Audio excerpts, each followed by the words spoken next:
Dans cette vidéo, je vais te partager 4 raisons d'aborder des inconnus. Que ça soit dans un cadre où tu as envie d'aborder des inconnus juste parce que voilà, tu as envie de faire des rencontres, tu veux juste sortir de ta zone de confort, ou que ça soit dans un cadre de séduction, je t'invite à regarder la vidéo jusqu'au bout.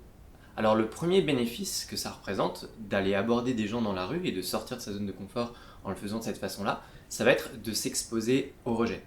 Moi, il y a un truc que j'aime bien dire en fait aux gens et qui me semble vraiment super important, c'est que de toute façon, toute notre vie, on va être rejeté à plein de moments différents. Que ça soit dans des entretiens d'embauche, que ça soit dans un moment au niveau sentimental, que ça soit pour X raisons, que ça soit t'es à ton compte, tu cherches des clients. C'est normal à un moment donné de passer par la case on va se faire rejeter. Et je pense que quand on va aborder des gens dans la rue, et je pense qu'il y a beaucoup de personnes qui ne prennent pas en considération ça, mais je pense que la première raison pour laquelle ça va être intéressant d'aller aborder des gens dans la rue, c'est de se désensibiliser au rejet. Parce qu'une chose est sûre, moi tu vois, quand j'ai abordé des gens dans la rue, je l'ai fait dans 2 cadres différents. Je l'ai fait dans un premier cadre dans le domaine de l'hypnose de rue, parce que c'était un truc qui me parlait et que j'ai une autre chaîne sur le sujet.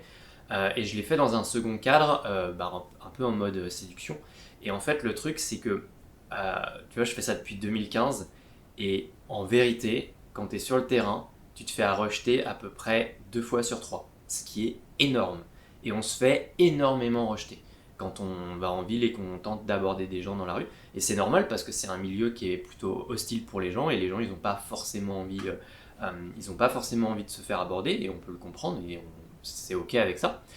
Et je pense que c'est important en effet d'être ok avec le rejet parce que c'est justement à ce moment-là où ça va faire mal. C'est-à-dire que si aujourd'hui t'es pas ok avec le rejet, au moment où tu vas te faire rejeter, ça va te faire mal. Et moi je me souviens, c'était en 2020, j'accompagnais un gars justement pour faire de l'hypnose de rue en ville et du coup on allait au culot, on abordait des gens et à un moment donné il me dit mais Nat, t'en as pas marre de te prendre des râteaux? Et moi je lui disais bah non en fait, j'en ai pas marre de me prendre des râteaux parce qu'en fait je me sens bien en fait quand je me prends des râteaux. Donc c'est même limite en fait satisfaisant de, de se faire rejeter, d'avoir des râteaux, d'avoir des moments où on va te dire non quand tu vas aller aborder des gens, et qu'au final, à l'intérieur de toi, c'est cool, tu te sens bien. Donc la première raison et le premier bénéfice que ça représente de sortir aborder des gens dans la rue, c'est travailler sur la peur du rejet. Le deuxième bénéfice de sortir de sa zone de confort en abordant des gens dans la rue, ça va être de comprendre et de sentir comment une croyance limitante, ça bouge. Ce que j'entends par là, c'est comment une croyance limitante, comment une croyance dysfonctionnelle, comment elle bouge, comment elle évolue au fur et à mesure où on va agir et où on va passer à l'action. C'est vrai qu'au début, tu peux te dire, en fait, je crois qu'aborder des inconnus, c'est quelque chose qui se fait pas et que c'est pas possible de le faire et que, en fait, ça se fait pas et les gens, ils seront pas intéressés. Et quand tu vas le faire une première fois, une deuxième fois, une quatrième fois, tu vas peut-être avoir des gens qui vont te dire non. Tu vas avoir des gens qui vont te dire peut-être, et tu vas avoir peut-être une personne qui va te dire, qui va en quelque sorte te dire oui pour l'interaction. Et en fait, tu vas te rendre compte que, ok, en fait, je me rends compte que il y a des gens qui sont pas ok, il y en a qui sont ok, et il y en a, je sens que ça peut évoluer au fur et à mesure de l'interaction. Et du coup, c'est là où tu vas te rendre compte que une croyance limitante, ça peut bouger. Et surtout, ce qui va être intéressant, c'est de sentir comment tu peux, par l'expérience et la pratique, mettre de la nuance au sein d'une croyance limitante. Par exemple, moi aujourd'hui, je sais que quand je vais aborder des personnes en ville, que ce soit dans un cadre de séduction ou que ce soit dans un cadre d'hypnose de rue, je sais que de toute façon, il y a des gens qui vont me dire non, mais clairement. Je sais qu'il y a des gens qui vont me dire non peut-être, je sais qu'il y a des gens qui vont me dire oui peut-être, et je sais qu'il y a des gens qui vont me dire ah ouais j'ai trop envie de discuter avec toi. Donc il y a vraiment cette nuance-là à prendre en compte. Si par exemple tu n'as pas encore fait le premier exercice que je recommande de faire pour les gens qui ont envie d'aborder des gens dans la rue, à savoir dire bonjour, je te mettrai le lien juste là de la vidéo. Là c'est pareil, tu vas sentir comment ta croyance limitante elle va bouger au fur et à mesure que tu vas pratiquer. Et c'est vraiment intéressant d'aborder des gens dans la rue justement pour ça aussi. Le troisième bénéfice qui va être intéressant lorsque tu vas aborder des gens dans la rue, surtout si tu es dans un cadre par exemple de séduction, ou même en dehors d'un cadre de séduction, que ça soit même juste aller aborder des gens dans la rue, en fait, si tu es à l'aise par exemple à aller aborder des gens dans la rue, et qu'à un moment donné, tu as besoin de chercher du travail, et en fait, à un moment donné, tu vas peut-être avoir besoin d'aller déposer des CV, je sais pas, dans des cafés, des restos, des magasins. Et là, en fait, vu que tu auras déjà fait l'exercice en amont, tu seras à l'aise pour ça.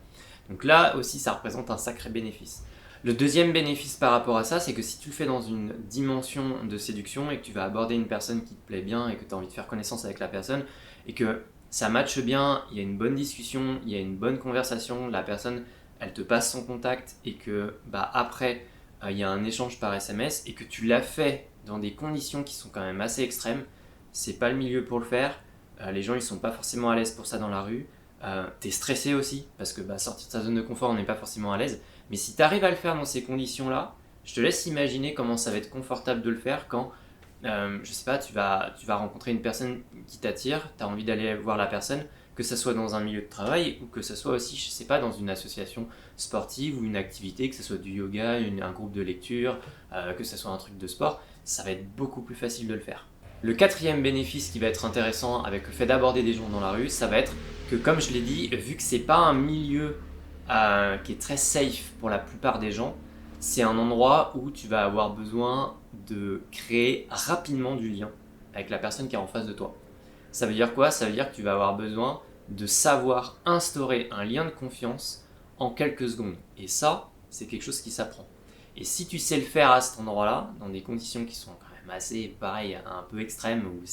ça va très vite, ça va être beaucoup plus facile de le faire dans d'autres contextes où ce sera beaucoup plus simple. Voilà, pour terminer cette vidéo, je vais te donner un petit bonus. Honnêtement, moi j'ai abordé des gens dans la rue entre 2015 et 2020 et